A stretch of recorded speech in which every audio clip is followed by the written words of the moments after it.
Joanna, sana magising ka na. Alalang-alala na ako sa'yo. Ayoko nakikita kang ganito. Gumising ka na, please.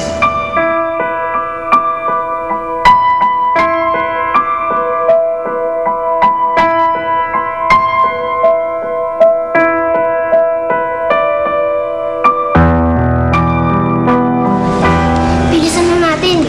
Baka mahalatang si Bantay yung nakasakay dito.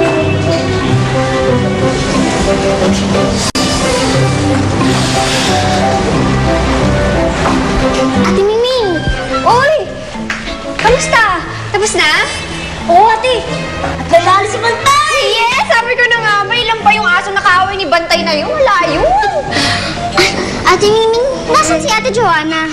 Ayun, andun pa rin siya sa kwarto niya. Kamusta na siya? Magaling na ba siya? Wala pa rin siyang malay eh. Ate Miming, eto, may pera kami pambayad dito sa ospital. Ay, naku, itago mo na yan. Binayaran na lahat ni Calvin yung bill dito sa ospital. Sino naman yung Calvin? Yung etchos na friend ni Joanna, pero feeling ko may charmang namumuo sa kanila. Ay, yung nag-fly na pa uwi, wala na siya dito. Wala akong maintindihan. Ano sabi mo? Wala. Sabi ko, doon na tayo sa kwarto magkwento. Halina na kayo, dali-dali. Doon na. O, si Bantay.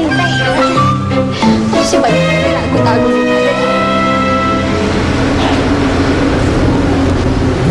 Joanna!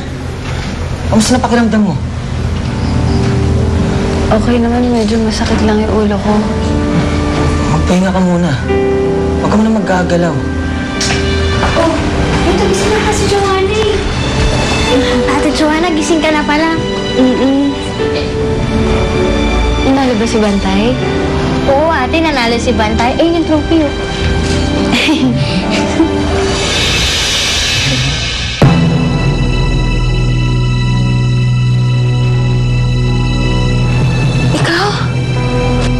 Joanna, nakikita mo ako? Hindi lang kita basta nakikita. Naririnig na rin kita ngayon.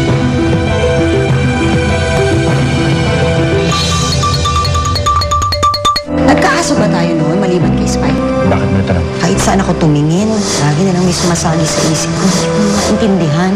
Emily, Farah, alam ko mabibigla kayo pero kasama natin ngayon ng tatay niyo. Ano? Joanna, pakisabi sa mga anak ko na nasa loob ako ni Bantay. Junix! Ba't na siyang malis? Sinisisi niya na naman sa sarili niya sa pagkamatay ni tatay. Kasi nasa niya, tay. Sorry po talaga, tay. Sorry po. Kasalanan ko kung bakit siya namatay. Ako may kasalanan